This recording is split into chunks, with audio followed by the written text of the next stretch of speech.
పరకాల్లో మాజీ మంత్రి కేటీఆర్ మాట్లాడుతున్నారు. ఇప్పుడు లైవ్ చూద్దాం. 2023 నాడు జరిగే అసెంబ్లీ ఎన్నికల్లో పరకాల నుంచి కాంగ్రెస్ అభ్యర్థిగా పోటీ చేస్తున్నాను. ఈ సందర్భంగా నా నియోజకవర్గ ప్రజలకు ఈ కింది విధంగా ప్రమాణం చేస్తున్నాను. ఎన్నికల్లో గెలిచిన తర్వాత కాంగ్రెస్ పార్టీ ప్రకటించిన 6 గ్యారెంటీలను 100 రోజుల్లోగా ఖచ్చితంగా అమలు చేస్తాను. ఇది ఆయన రాసిచ్చిన ప్రమాణ పత్రం. ఇప్పుడు మనం ఎక్కడైనా జాయిదాలు కొనుక్కుంటే, ఒక షాప్ కొనుక్కుంటే, ఒక 200 గదాలు కొనుక్కుంటే స్టాంపు పేపర్ మీద రిజిస్ట్రేషన్ చేసుకుంటాం. ఎందుకు? దానికి విలువ ఉండాలి, అది నిలవాలి. మరి మీ ఎమ్మెల్యే గారు రాసిచ్చిన ఈ స్టాంపు పేపరు, ఈ బాండ్ పేపరు 6 గ్యారెంటీలు 100 రోజుల్లో రాసిచ్చింది చేసిందా? 4,000 పెన్షన్ వచ్చిందా? ముసలిళ్ళందరికీ ఆడపిల్లలు ఇక్కడ ఆడపిల్లలందరూ చెప్పాలి. నెలకు 2,000 వచ్చిందా? వచ్చినారా లేదా? ఇక్కడ ముసలి వచ్చిందా? 2,500 రాలే. సురత్ బంగారం వచ్చిందా? ఇవాళ ఫిబ్రవరి 9వ తారీఖు రైతు బంధు వచ్చిందా? యూరియా బస్తా దొరుకుతుందా?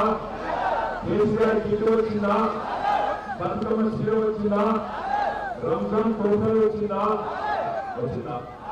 క్రిస్మస్ కానుక వచ్చిందా? ఎంతమంది కాదు అంబేద్కర్ అభయహస్తం వచ్చిందా? పరకాలలో ఉండే దళిత బిడ్డలకు 12 లక్షలు కాదు 12 పైసలు వచ్చినాయా? మరి ఎందుకు ఓటు కాంగ్రెస్? 11 తారీఖు నాటికో గ్యారంటీ కార్డులు అని చెప్పారు. రంగురంగులు బొమ్మలేసారు. సోనియా గాంధీ ఒట్టు, రాహుల్ గాంధీ ఒట్టు, ప్రియాంక గాంధీ తోడు అన్నారు. పైసలు కనీసం కేసీఆర్ ఇచ్చిన 2,000 చక్కగా పడుతున్నాయా? ఇలా పరిస్థితి వచ్చింది. అందుకే బుద్ధి చెప్పేందుకు కాంగ్రెస్ పార్టీకి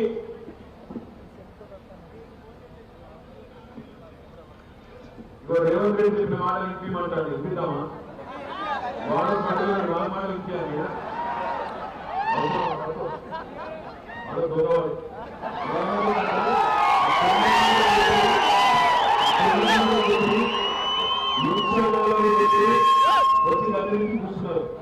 కూర్చున్నాక 2 నెలలు ఏమి గిన్నాయంటే తెల్లారైతే కేసీఆర్ నిధుడు తప్ప రామకోటి రాసినట్టు కేసీఆర్ జపం చేస్తాడు.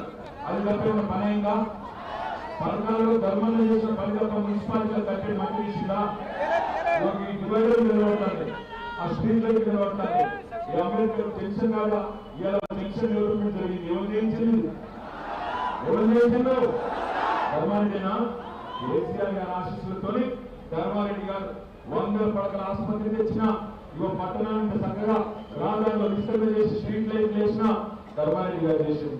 అట్లనే మొత్తం భారతదేశంలోనే అతి పెద్దదైన కాకతీయ మెగా టెక్స్టైల్ పార్క్ ఎవరు చేసిందో? ధర్మారెడ్డి చేసిండు. కేసీఆర్ దయతోని ధర్మారెడ్డి గారు చేసిండు. పరకాల నియోజకవర్గంలో ఈ 2 ఏళ్లలో కాంగ్రెస్ ప్రభుత్వం వచ్చిన తర్వాత 2 రూపాయల కొత్త పని ఏదైనా జరిగిందా? ఎక్కడైనా రోడ్డు పడ్డదా? ఎక్కడైనా మోడీ కట్టిందా? ఎక్కడైనా కనీసం కొత్త బుగ్గ మార్చిందా? మరి ఏ ముఖం పెట్టుకోమని అడిగినందుకు వస్తాను. 6 గ్యారెంటీలను 100 రోజులు చేస్తామని చెప్పి అల్వీల భయంకరమైన డైలాగులు పెట్టి దానికి దిక్కులేదు. అంబేద్కర్ అభయహస్తమన్నారు. దళితులకు 12 లక్షలు అన్నారు. కేసీఆర్ ఇచ్చే 10 లక్షలు బేకార్ అన్నారు. పడ్డాయాలకు ఎవ్వరు లేవు. అందుకే ఇవాళ మీ అందరినీ కోరేది, కాంగ్రెస్ వాళ్ళకు బుద్ధి చెప్పాలంటే ఎల్లుండి 11 తారీఖు నాడు మంచి మూట దొరికింది మీకు. ఇక్కడికి వచ్చిన ఆడపిల్లలు ముఖ్యంగా కోరుతా ఉన్నాం. వాళ్ళు వస్తారు కాంగ్రెస్ వాళ్ళు ఇంటింటి